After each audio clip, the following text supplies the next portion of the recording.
Everyone, मैं सलोनी और स्वागत करती हूँ आपका मेरे YouTube channel ready for study में। आज का हमारा हिंदी का जो टॉपिक रहेगा वो विशेषण रहेगा। हम विकारी शब्द पढ़ रहे थे जिसमें से दो हम कर चुके थे, संज्ञा और सर्वनाम। दो विकारी शब्द हम पढ़ चुके हैं। आज हमारा जो तीसरा विकारी शब्द जिसके बारे में पढ़ेंगे वो है विशेषण। तो चलिए आज का जो टॉपिक है वो हम शुरू करते हैं। आज का हमारा टॉपिक है विशेषण। देखिए,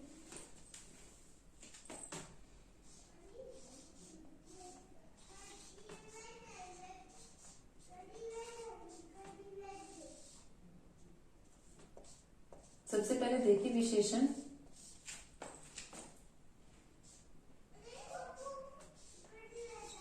विशेषण का शाब्दिक अर्थ क्या होता है?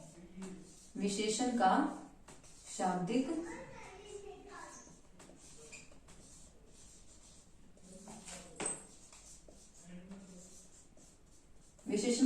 अर्थ होता है विशेषता बताना। विशेषता बताना, ठीक है। विशेषण का शाब्दिक अर्थ क्या होता है? विशेषता बताना होता है। अब तक हमने क्या पढ़ा था? हमने जो विकारी शब्द पढ़े थे, ठीक है। उसमें हमने विकारी शब्द हमारे कौन कौन से होते हैं? संज्ञा, सर्वनाम,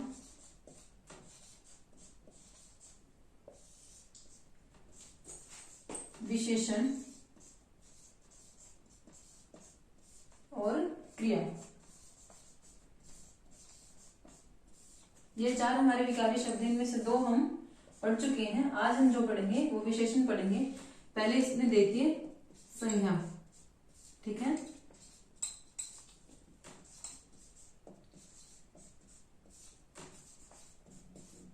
संज्ञा की जो विशेषता बताए, संज्ञा की जो विशेषता बताए, संज्ञा की जो विशेषता बताए वो कौन से होते हैं? उसे हम कहते हैं विशेषण, ठीक है। फिर हमने विकारी शब्द पढ़ा सर्वनाम।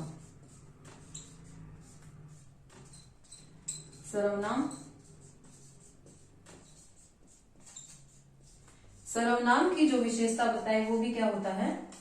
आपका विशेषण होता है, ठीक है। उसके बाद हमारा तीसरा जो विकारी शब्द है वो है विशेषण, ठीक है।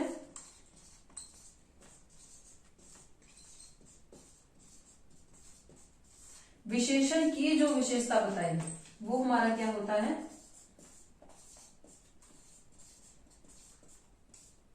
प्रविशेषण, ठीक है। चौथा जो हमारा क्या है विकारी शब्द जो है क्रिया, और क्रिया की जो विशेषता बताई वो क्या होता है? क्रिया की जो विशेषता बताई वो होता है क्रिया विशेषण। क्रिया की जो विशेषता बताई वो होता है हमारा क्रिया विशेषण, ठीक है। तो हमने क्या पढ़ा? विशेषण क्या होता है? विशेषण का शाब्दिक अर्थ होता है हमारा विशेषता बताना, ठीक है। अब तक हमने चार विकारी शब्द पढ़े हैं। चार विकारी शब्द किए, जैसे संज्ञा, सर्वनाम, विशेषण और क्रिया, ठीक है। संज्ञा कौन सी? जो संज्ञा की जो विशेषता बताए वो क्या होता है? विशेषण। फिर होता है सर्वनाम की जो विशेषता बताए वो होता है विशेषण, और जो विशेषण की जो विशेषता बताए वो होता है आपका प्रविशेषण, और जो क्रिया की विशेषता बताता है वो होता है आपका क्रिया विशेषण, ठीक है। तो यहां से ही जो विशेषण की जो परिभाषा वो यहीं से निकल कर आएगी। वह विकारी शब्द जो संज्ञा और सर्वनाम की विशेषता बताए, ठीक है। वह विकारी शब्द जो संज्ञा और सर्वनाम की विशेषता बताए वो क्या होता है? आपका विशेषण होता है। ये क्या होगी? हमारी विशेषण की परिभाषा हो गई, ठीक है।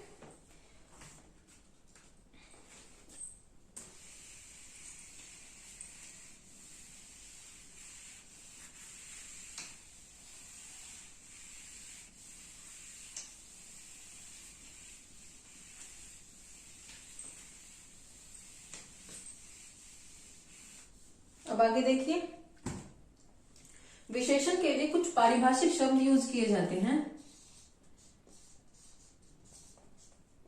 विशेषण के लिए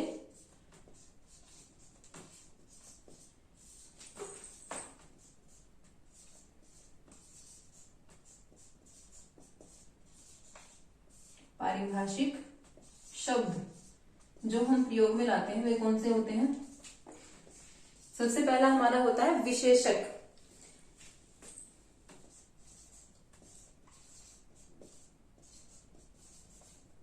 विशेषक कौन सा होता है? जिससे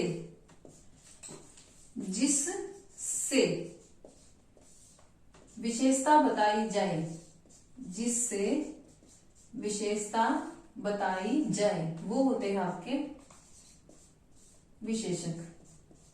जिससे विशेषता बताई जाए वे होते हैं आपके विशेषक। ठीक है।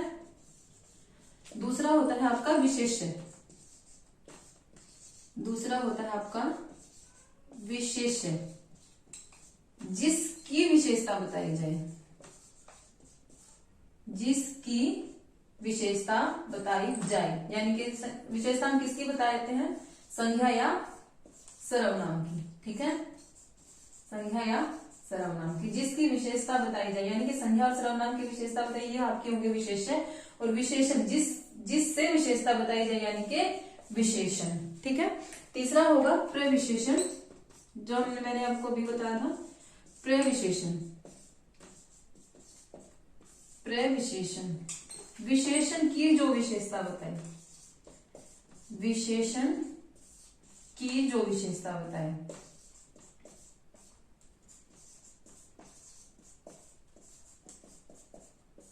विशेषण की जो विशेषता बताए वो होते हैं आपके प्रविशेषण। ठीक है। इसमें एग्जांपल देख लीजिए आप। जैसे बहुत चालाक बालक, इसमें विशेषण देखिए कौन सा है। इसमें विशेषण क्या है? चालाक। ये बालक की विशेषता है। बालक क्या हो गया? हमारी संज्ञा। बालक क्या होगी? हमारी संज्ञा। और चालाक हमारा क्या हो गया? विशेषण। चालाक हमारा क्या हो गया? विशेषण। ये बालक की विशेषता बता रहा है। बालक क्या है? चालाक है। ठीक है। तो ये हमारी संज्ञा होगी, इसकी विशेषता क्या है? चालाक। ये हो गया हमारा विशेषण। लेकिन चालाक कितना चालाक? बहुत चालाक। कैसा है? बहुत चालाक है। तो ये क्या हो गया? हमारा प्रविशेषण हो गया। ठीक है। बहुत चालाक बालक, ये बहुत क्या हो गया? हमारा प्रविशेषण हो गया। प्रविशेषण क्या होता है? विशेषण से पहले आकर, विशेषण से पहले आकर विशेषण की विशेषता बताता है, वो होता है आपका प्रविशेषण। ठीक है।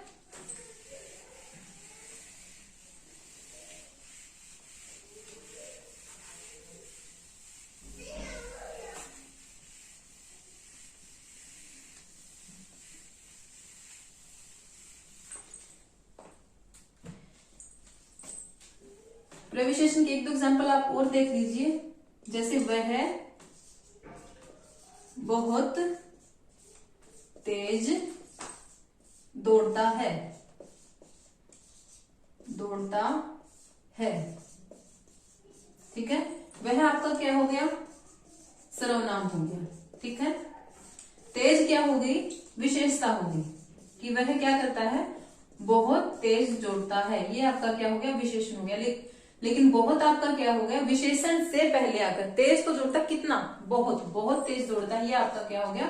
प्रविशेषण हो गया। ये विशेषण से पहले आकर विशेषण की विशेषता बता रही है, आपका हो गया प्रविशेषण। एक और एग्जांपल देख लीजिए।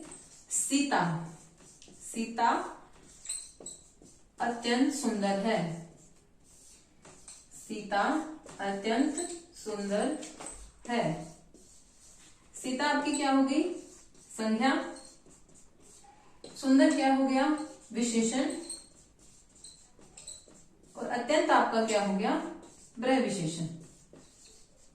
अत्यंत आपका हो गया प्रविशेषण। विशेषण से पहले आकर विशेषण की जो विशेषता बताई वो हो गया आपका प्रविशेषण। ठीक है।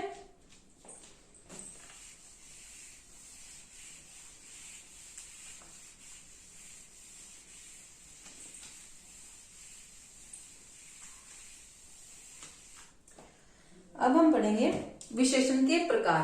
ठीक है। विशेषण कितने प्रकार का होता है? विशेषण के प्रकार कितने प्रकार होते हैं विशेषण के? 5। विशेषण के प्रकार होते हैं 5। पहला होता है आपका गुणवाचक विशेषण। पहला होता है गुणवाचक विशेषण। दूसरा होता है संख्यावाचक विशेषण। तीसरा हो गया आपका परिमाणवाचक विशेषण।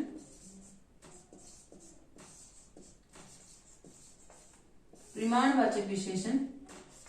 चौथा हो गया आपका संकेतवाचक या सार्वनामिक विशेषण।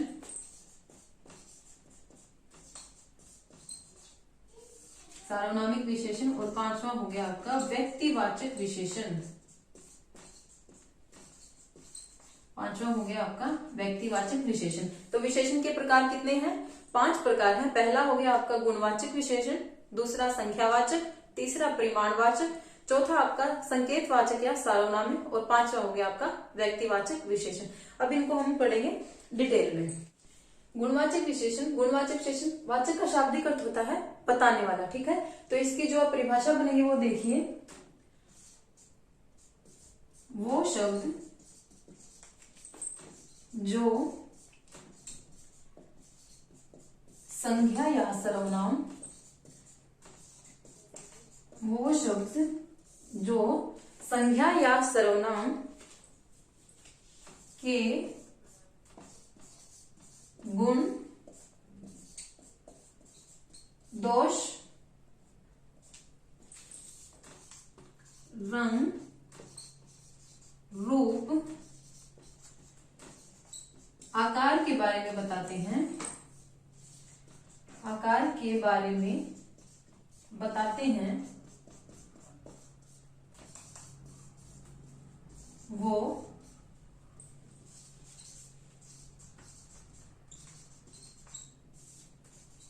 गुणवाचक विशेषण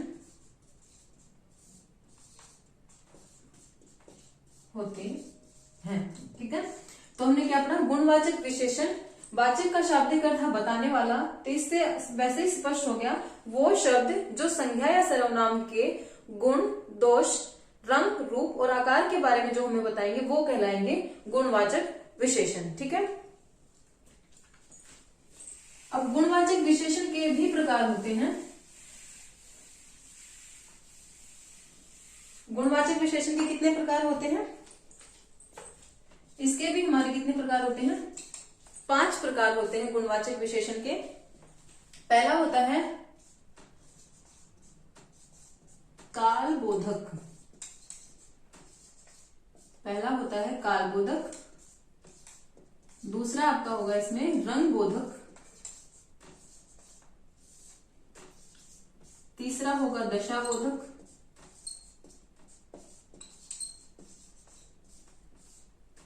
चौथा इसमें होगा आपका गुणबोधक।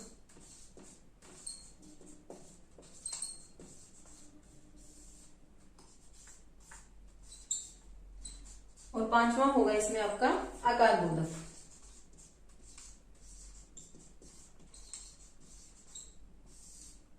ठीक है, तो ये हमारे गुणवाचक विशेषण के 5 प्रकार हो गए।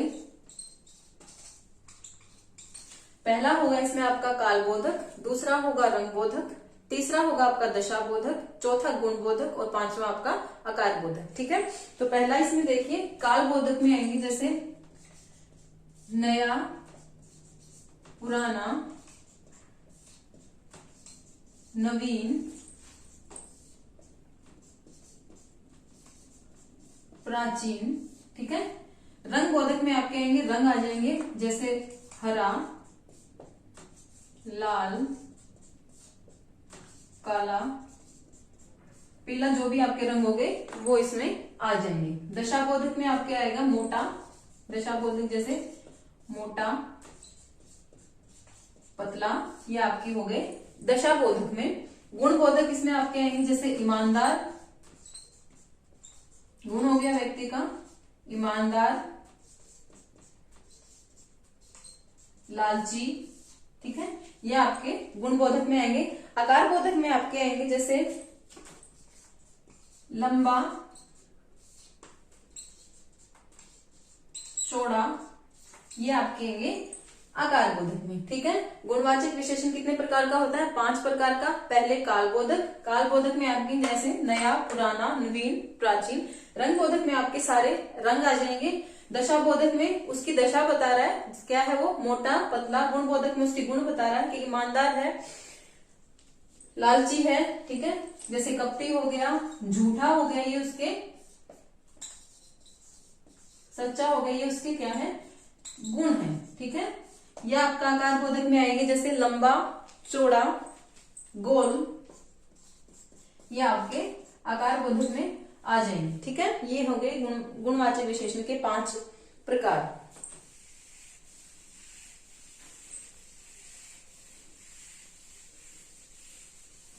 इसकी एग्जांपल देख लीजिए आप, जैसे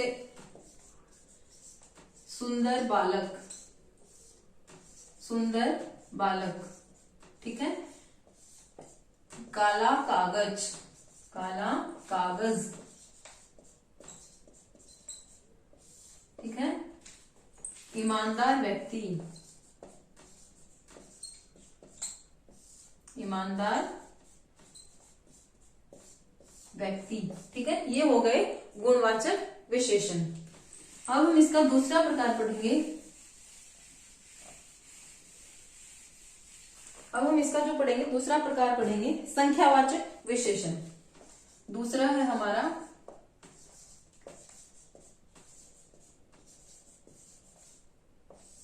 संख्यावाचक विशेषण।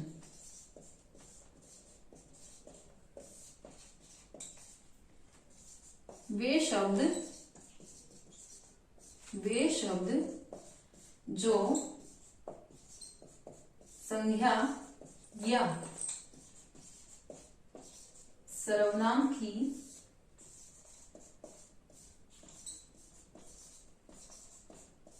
संख्या का बोध कराते हैं, या संख्या का बोध कराते हैं, या संख्या के बारे में बताते हैं। ठीक है, ये हो गए हमारे संख्यावाचक विशेषण। वे शब्द जो संज्ञा या सर्वनाम की संख्या का बोध कराते हैं, वे हो गए हमारे संख्यावाचक विशेषण। संख्यावाचक विशेषण आपका 2 प्रकार का होता है। पहला होता है निश्चित, और दूसरा होगा आपका अनिश्चित संख्यावाचक। ठीक है, ये हो गया आपका निश्चित संख्यावाचक, और ये हो गया आपका अनिश्चित संख्यावाचक। ठीक है, निश्चित संख्यावाचक जैसे इसके नाम से ही पता लगे, इसमें जो संख्या होती है वो निश्चित संख्या होती है। इसमें निश्चित संख्या का बोध होता है, निश्चित संख्या का बोध होता है। निश्चित संख्या कैसे? जैसे 10 आदमी, 20 लड़के, ये हो गई एक निश्चित संख्या हो गई। जिससे निश्चित संख्या का बोध होता है वो होता है आपका निश्चित संख्यावाचक। और अनिश्चित, जिसमें निश्चित संख्या न हो, जैसे कुछ लड़के या बहुत आदमी, जिसमें कोई निश्चित संख्या नहीं होती, वो होता है आपका अनिश्चित संख्यावाचक। ठीक है, तो संख्यावाचक विशेषण हमारा 2 प्रकार का होता है, निश्चित संख्यावाचक और अनिश्चित संख्यावाचक। निश्चित संख्यावाचक जिसमें एक निश्चित संख्या का बोध होता है, और अनिश्चित संख्यावाचक जिसमें संख्या जो है निश्चित नहीं होती। ठीक है, जैसे कुछ लड़के, बहुत आदमी। ठीक है, और इसमें एक आपकी संख्या दी हुई होती है निश्चित। ठीक है, ये हो गए हमारा संख्यावाचक विशेषण।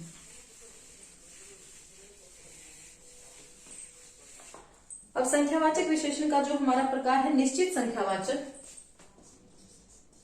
निश्चित संख्यावाचक, इसके भी प्रकार हैं, इसके भी 4 प्रकार हैं। पहला आता है आपका गणनावाचक,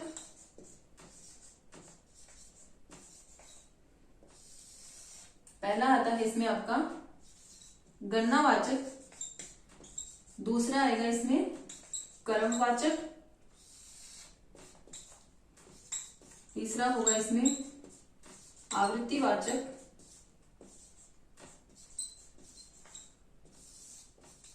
और चौथा होगा इसमें आपका समुदायवाचक। चौथा होगा इसमें आपका समुदायवाचक। ये आपके निश्चित संख्यावाचक के प्रकार है। पहला हो गया आपका गणनावाचक विशेषण, इसमें होगा आपका जैसे 1, 2, 3 या जैसे लगा लीजिए 7, 8, 9, इसमें आपकी गिनती ही होती है 7, 8, ठीक है। इसमें आपका आ गया क्रमवाचक, जैसे पहला क्रमवाचक, पहला, तीसरा या 10वां, ऐसे इसमें आपके आगे क्रमवाचक। आवर्तीवाचक इसमें आएंगे आपके जैसे तिगुना, चौगुना, ऐसे ही जैसे 100 गुना, ठीक है। इसमें आपके ये आएगी। चौथा जो आपका रह गया इसमें समुदायवाचक, इसमें जैसे 4, 8, ठीक है, ये आपका हो गया समुदायवाचक, ठीक है। संख्यावाचक विशेषण कितने प्रकार का होता है? 2 प्रकार का होता है। पहला होता है आपका निश्चित संख्यावाचक और दूसरा होता है आपका अनिश्चित संख्यावाचक, ठीक है। जो निश्चित संख्यावाचक होता है वो आपका फिर 4 प्रकार का होता है।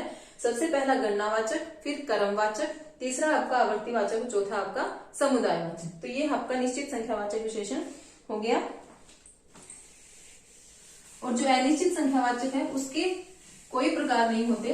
अनिश्चित संख्यावाचक सीधा होता है, मतलब जिसमें कोई भी निश्चित संख्या नहीं होती, वो होता है आपका अनिश्चित संख्यावाचक विशेषण, ठीक है। अब आपका आ गया तीसरा परिमाणवाचक विशेषण।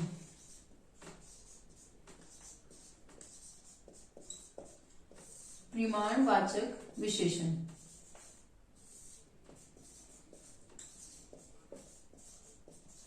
परिमाणवाचक विशेषण।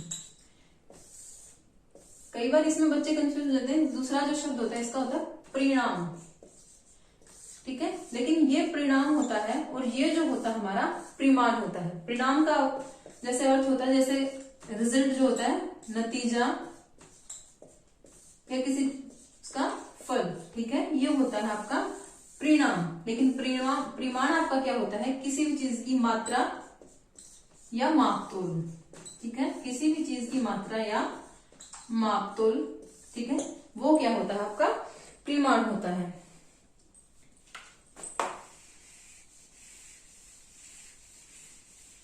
परिमाणवाचक आपका कौन सा होता है? जिन शब्दों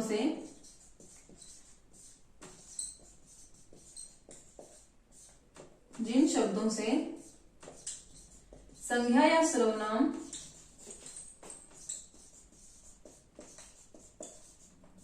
के परिमाण या मापतोल, परिमाण या मापतोल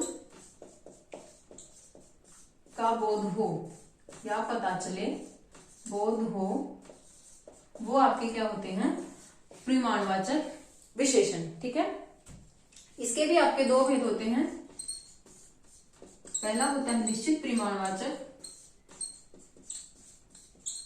और दूसरा होता है आपका अनिश्चित परिमाणवाचक, ठीक है।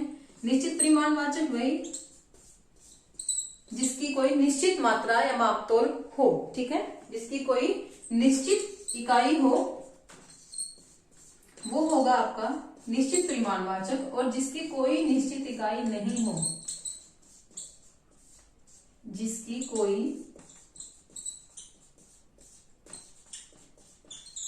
निश्चित इकाई न हो, वो होगा आपका अनिश्चित परिमाणवाचक, ठीक है। निश्चित परिमाणवाचक में देखिए, निश्चित परिमाणवाचक में आपके आ गया जैसे 10 किलो गेहूं या 5 किलो चीनी, इसकी एक निश्चित इकाई है 10 किलो और 5 किलो। तो ये हो गया आपका निश्चित परिमाणवाचक में। अनिश्चित में देखिए बहुत घी, बहुत घी, थोड़ा दूध, ठीक है। इसमें कोई निश्चित इकाई नहीं है, बहुत घी, कितना घी ये नहीं पता हमें एग्जैक्ट वो चीज कितनी है, बहुत घी, कोई भी निश्चित इकाई नहीं है।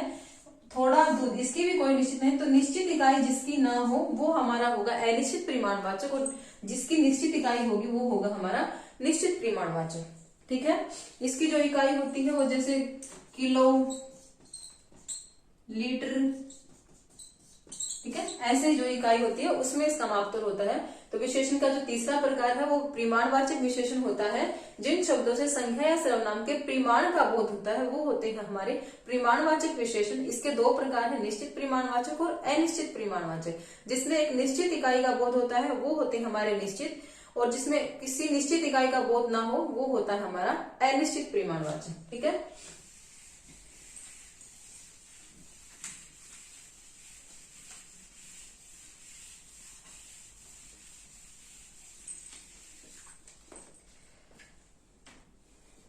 अब चौथा है हमारा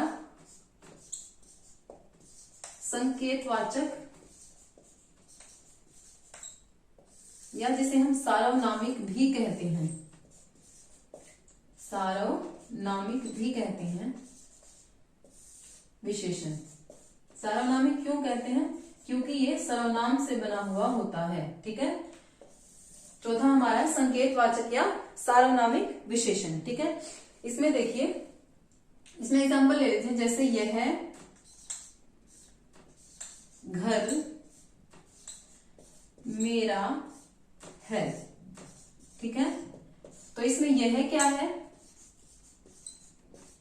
सर्वनाम है। घर, यह क्या है? सर्वनाम है। घर जो है क्या है? आपकी संज्ञा है। ठीक है, अब इसमें देखिए, यह जो है घर की ओर संकेत कर रहा है कि यह घर मेरा है। यह क्या कर रहा है? घर की ओर संकेत कर रहा है कि यह जो घर है वो किसका है? मेरा है। तो यह इस घर की ओर संकेत कर रहा है, इसलिए इसको क्या कहते हैं? हम संकेतवाचक विशेषण कहते हैं। संकेतवाचक विशेषण कहते हैं। और सर्वनाम यानी कि यह क्या है आपका? सर्वनाम। ये सर्वनाम से बने होने के कारण हम इसे सार्वनामिक विशेषण भी कहते हैं। ठीक है, अब इसमें इसकी एक और डेफिनेशन आप देख लीजिए। जिस सर्वनाम शब्द का प्रयोग संज्ञा के लिए हो, जिस सर्वनाम शब्द का प्रयोग संज्ञा के लिए हो और वो संज्ञा सर्वनाम के ठीक बाद लिखी जाती हो, वह संज्ञा सर्वनाम के ठीक बाद लिखी जाती हो, तो वहां आपका क्या होगा? सार्वनामिक विशेषण होगा। ठीक है, दोबारा देख लीजिए, जैसे अगर जिस सर्वनाम शब्द का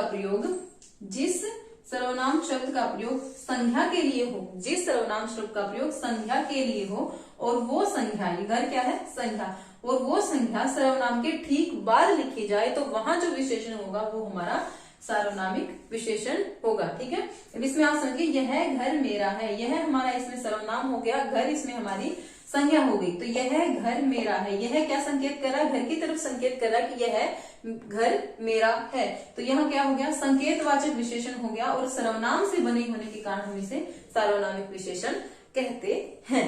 ठीक है, ये हो गया हमारा चौथा प्रकार।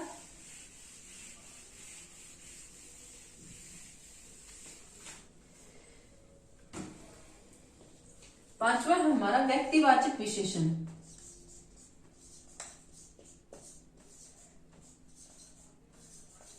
व्यक्तिवाचक विशेषण, देखिए पांचवा जो प्रकार है हमारा व्यक्तिवाचक विशेषण है। व्यक्तिवाचक विशेषण किसे कहते हैं? संज्ञा शब्दों से जो विशेषण बनाए जाते हैं, संज्ञा शब्दों से जो विशेषण बनाए जाते हैं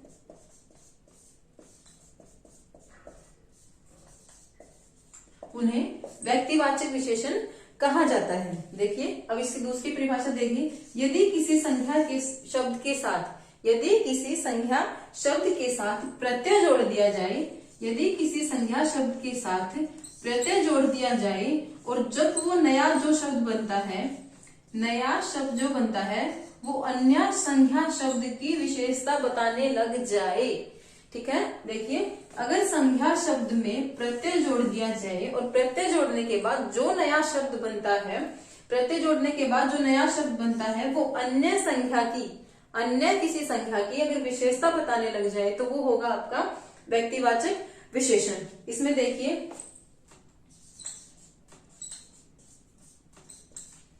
जैसे धर्म में हमने प्रत्यय जोड़ा, क्या हो गया? धार्मिक। समाज से सामाजिक। ठीक है, बचपन से बचपना। ठीक है, ये हो गई हमारी व्यक्तिवाचक विशेषण। ठीक है, संज्ञा शब्दों से जो विशेषण बनाए जाते हैं उन्हें हम क्या कहते हैं? व्यक्तिवाचक विशेषण कहते हैं। और दूसरी जो परिभाषा इसकी है वो ये बनेगी, संज्ञा शब्दों में अगर हम प्रत्यय जोड़ दें, संज्ञा शब्दों में अगर हम प्रत्यय जोड़ दें और जो नया शब्द जो बने वो अनेक संज्ञा शब्द की विशेषता बताने लग जाए तो वहां हमारा क्या होगा? व्यक्तिवाचक विशेषण। ठीक है, तो ये हमारे जो विशेषण के 5 प्रकार थे वो यहाँ पूरे हो गए।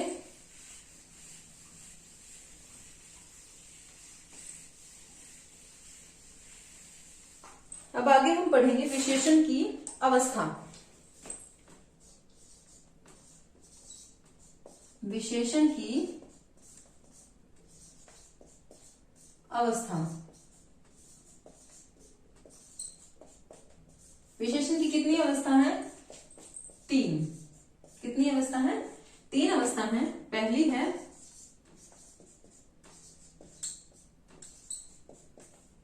मूलावस्था, दूसरी है उत्तरावस्था और तीसरी है आपकी उत्तमावस्था। ठीक है, तो विशेषण की हमारी कितनी अवस्था है? 3 अवस्था है। पहली आपकी मूलावस्था, दूसरी आपकी उत्तरावस्था और तीसरी जो है आपकी उत्तमावस्था। ठीक है, अब हम पढ़ेंगे मूलावस्था कौन सी होती है। विशेषण में आपकी मूलावस्था कौन सी होती है? इसमें विशेषण, इसमें जो विशेषण है वो मूल रूप में होता है। विशेषण मूल रूप में होता है। इसमें जो विशेषण होता है वो आपका मूल रूप में विद्यमान होता है। और इसकी एक और है जिसमें, इसकी एक और जो परिभाषा वो है, इसमें एक संज्ञा या सर्वनाम की, एक जिसमें एक संज्ञा या सर्वनाम की किसी दूसरे संज्ञा या सर्वनाम से कोई तुलना नहीं की जाती। ठीक है, मूलावस्था आपकी कौन सी होती है? जिसमें एक संज्ञा या सर्वनाम की, एक संज्ञा या सर्वनाम की दूसरे संज्ञा या सर्वनाम से, संज्ञा या सर्वनाम से कोई तुलना नहीं की जाती, कोई तुलना नहीं की जाती, नहीं की जाती। ठीक है, तो इसमें कौन सी होगी? आपकी मूलावस्था होगी। जैसे देखिए इसने कह दिया सीता सुंदर है, सीता सुंदर है, तो इसमें कोई तुलना नहीं। इसने कहा सीता सुंदर है, सीता सुंदर है, लेकिन इसका मतलब ये नहीं कि और कोई सुंदर नहीं हो सकता। ठीक है, इसने सिर्फ सीता के बारे में बताया है कि सीता सुंदर है, इसमें यह नहीं कहा गया कि और कोई सुंदर नहीं हो सकता, और भी कोई सुंदर हो सकता है। ठीक है, जैसे दूसरा देख लीजिए, मोहन बुद्धिमान है, मोहन बुद्धिमान है, तो इसमें भी कोई तुलना नहीं, मोहन बुद्धिमान है, लेकिन इसका मतलब ये तो नहीं है कि कोई और बुद्धिमान नहीं हो सकता, कोई और भी बुद्धिमान हो सकता है। तो इसमें क्या है? कोई तुलना नहीं की जाती। इसमें आप दोबारा देख लीजिए मूलावस्था कौन सी होती है। इसमें जो विशेषण होता है आपका मूल रूप में होता है। इसकी परिभाषा क्या होगी, जिसमें एक संज्ञा सर्वनाम की दूसरे संज्ञा सर्वनाम से कोई तुलना नहीं होती, वहां आपकी कौन सी होती है, मूलावस्था होती है। ठीक है, अब दूसरी जो हम करेंगे, इसकी करेंगे उत्तरावस्था।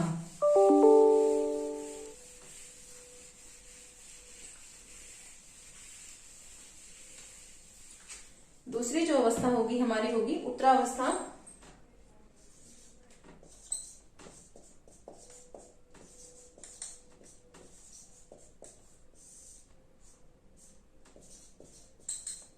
उत्तरावस्था हमारी कौन सी होती है, दो संज्ञा सर्वनाम की परस्पर तुलना। दो संज्ञा या सर्वनाम की परस्पर तुलना।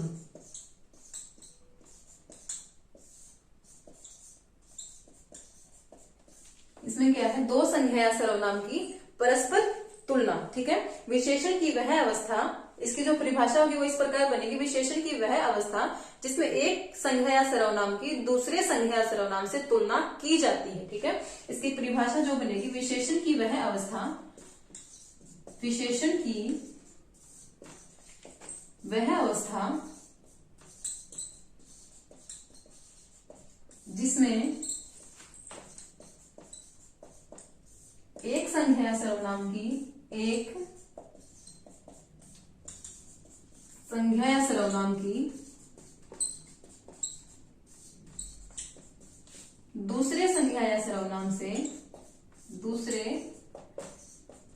संज्ञा या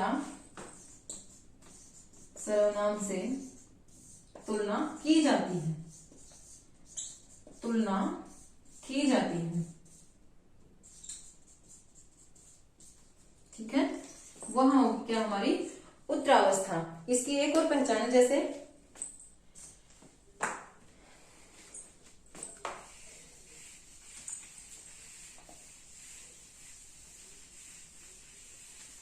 इसमें हम क्या कहते हैं, विशेषण शब्द से ठीक पहले, इसमें हम क्या कहते हैं, विशेषण जो शब्द होता है, विशेषण शब्द से ठीक पहले, विशेषण शब्द से ठीक पहले से पद का प्रयोग करते हैं। ठीक है, से जो पद है, से पद का प्रयोग करते हैं, करते हैं। ये हमारी पहली कंडीशन हो गई इसकी। और जो दूसरी जो इसकी कंडीशन रहेगी वो रहेगी विशेषण के साथ तर प्रत्यय। दूसरी जो कंडीशन रहेगी, विशेषण शब्द के साथ, विशेषण शब्द के साथ तर प्रत्यय जोड़ देते हैं, तर प्रत्यय जोड़ दिया जाता है। ठीक है,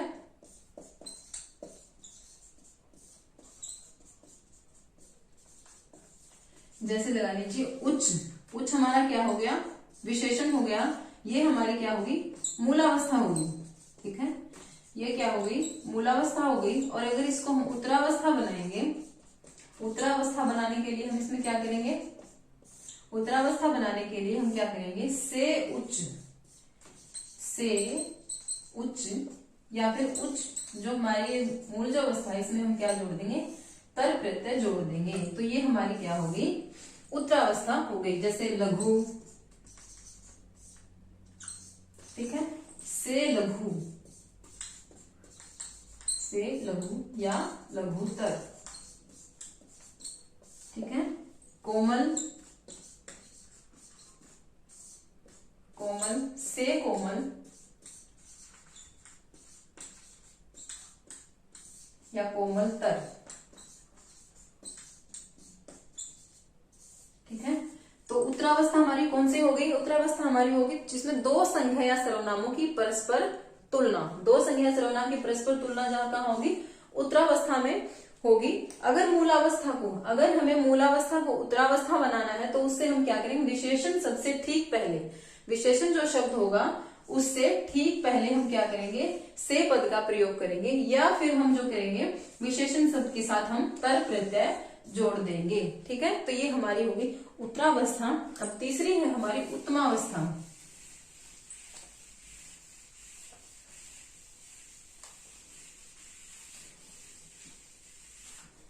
तीसरी हमारी होगी उत्तमावस्था।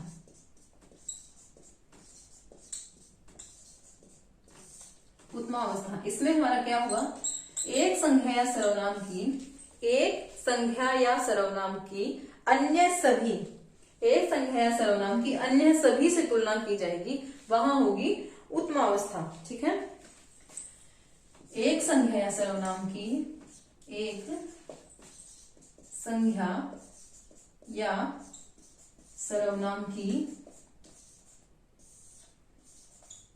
अन्य सभी से तुलना, अन्य सभी से तुलना,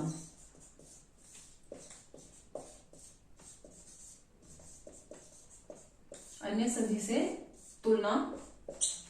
इसमें हम क्या करेंगे, मूलावस्था को लगा लीजिए, उसको क्या करेंगे, उत्तमावस्था बनाने के लिए हम क्या करेंगे, जैसे हमने पहले एग्जांपल लिए थे हम वही ले लेते हैं, जैसे उच्च। इसमें हम जो कौन से पद का प्रयोग करते हैं, सबसे। उसमें हमने सिर्फ उत्तरावस्था में हमने से का प्रयोग किया था, इसमें हम करेंगे सबसे। ठीक है, सबसे उच्च, सबसे उच्च। या फिर जो ये हमारा ये मूलावस्था होगी, इसमें हम क्या करेंगे, तम प्रत्यय जोड़ देंगे। क्या जोड़ देंगे, तम प्रत्यय जोड़ देंगे, उच्च तम। ठीक है, उत्तमावस्था हमारी कौन सी होती है, एक संज्ञा या सर्वनाम की तुलना सभी से, अन्य सभी से तुलना। ठीक है, इसको उत्तमावस्था बनाने के लिए हम क्या करेंगे, जो हमारी मूलावस्था होती है इसमें हम क्या जोड़ देंगे, विशेषण। जो ये हमारा जो पद होता है उससे पहले हम क्या जोड़ देंगे, सबसे, और नहीं तो हम क्या देंगे, तम प्रत्यय जोड़ देंगे। अब दूसरा जो लिया था हमने लघु, सबसे लघु, सबसे लघु या फिर लघुतम, लघुतम। ठीक है, तो ये हो गई हमारी उत्तमावस्था।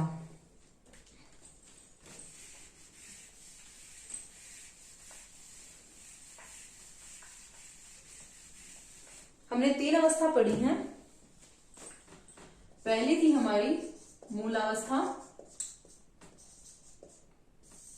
दूसरी थी हमारी उत्तरावस्था, और तीसरी थी हमारी उत्तमावस्था।